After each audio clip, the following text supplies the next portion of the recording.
Elevation and water pressure. In the wintertime, all our cattle are north, which is downhill from the well. Water from the wellhead travels in a 1.25-inch pipeline through 3 pastures, all downhill. The last tank on that pipeline is 6 miles from here. Water traveling downhill in a pipeline gains pressure. For every 10 foot of elevation, water will gain 4.33 psi, pounds per square inch. 4.33 pounds for 10 feet doesn't sound like much, but it adds up. For a 100 feet drop in elevation, that's an increase of 40.3 pounds psi.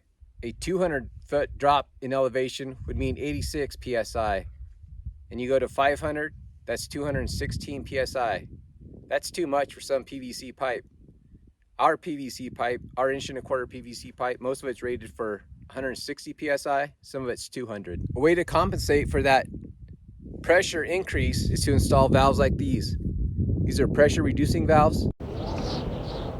You want to install these pressure reducing valves the right way. They all have an arrow on them. Show the water flow. Water in, water out. This is your adjusting nut that can be tightened or loosened to adjust the pressure range. These PRVs are all going to have a pressure range. The range on this one is 2575 psi. That means I can adjust the water pressure on the outlet side within this range, 25 to 75 psi. And the max range for the water coming into this valve is 300 psi. There's a spring and diaphragm in this section of the valve. This opens and closes and regulates the pressure. Here's a diagram showing the inner workings of the valve. In the summertime, we have the opposite situation. Cattle are uphill from the well. We have to increase the pressure.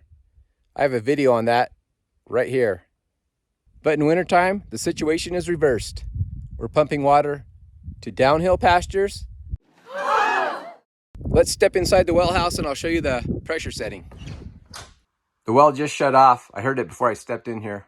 And that's controlled by the pressure switch, which is set right now for 40, 60 psi. The well comes on at 40 psi and shuts off at 60. According to my watch, which isn't super accurate, the elevation here at the wellhead is 4,834 feet above sea level. We'll hop on the wheeler, head down the pipeline to the first pressure reducing valve, the second, and then the last tank on the line.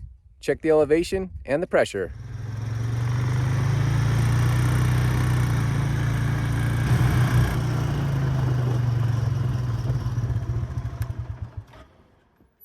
According to my watch, the elevation here is 4,740 feet. That means from the well we've dropped 94 feet in elevation.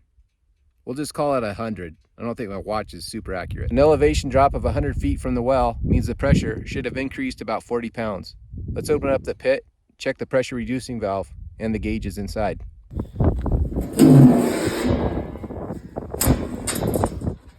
Here's our plumbing setup in the pit. Water is traveling this way. Right to left, we have a shutoff valve, a pressure gauge, the pressure reducing valve, a second pressure gauge, and a second shutoff valve. Let's jump in there and check things out. So according to our math, with a 100-foot drop in elevation from the wellhead, we should have 100 psi here at the pit. The water pressure in the well house is set for 40-60 psi. 40 psi, the well pump comes on and it shuts off at 60. So at 60 psi with the well pump shut off, we should have 100 psi down here in the pit. 100-foot drop in elevation, 4.33 pounds per 10 feet. That's 40 pounds of increase. I've had this valve shut off for a while so that the pressure can regulate. And there we are, 100 psi. This one's also reading 100 psi. I'm going to open up this valve so we can see the pressure reducing valve in action. Now we have water running through the pipeline. Right now, the gauge above the PRV is reading 60 psi. Below we got 40. As water catches up, below here in the pipeline, the flow will start to lessen and the pressure will go up. I'll close this valve, not all the way, just enough to simulate the water flow slowing down and the pressure building.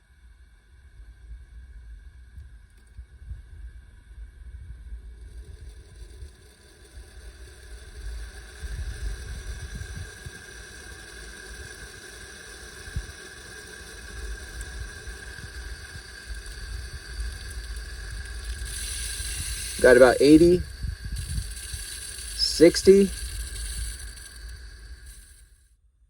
and about 90, 70. Then with the valve all the way closed, the two gauges read about the same, 90 right now. The pump should be on and it should keep increasing to about 100.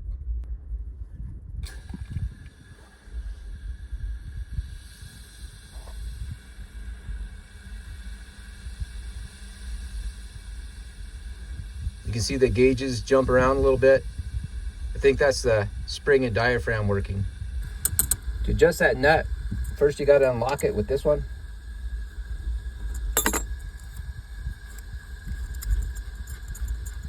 Then we can loosen that nut, back it out, and that will drop the pressure. I don't know if that's showing up on camera.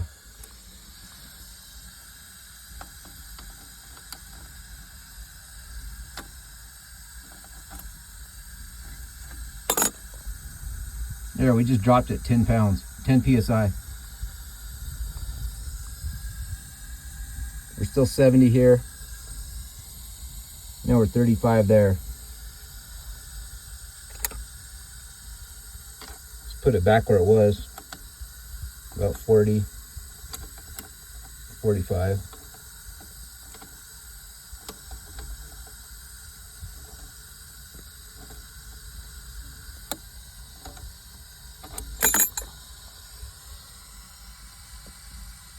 $70 PSI.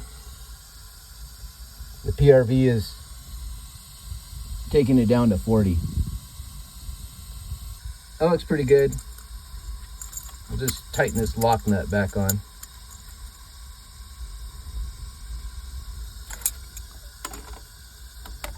So there we go. Pressure reducing valve in action. Let's get out of this pit. We'll drive 0.7 miles to the next pressure reducing valve in the line, and then we'll go on down about another 4.5 miles to the last tank, the last stock tank on the pipeline. We'll check the elevations.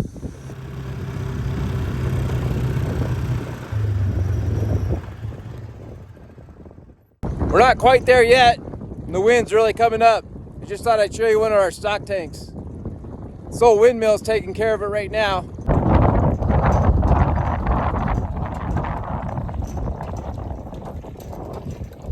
If we had no wind, this tank's also connected to the pipeline. If this ball dropped anymore, it would turn on, fill up the tank. Let's head down the line, get out of this wind.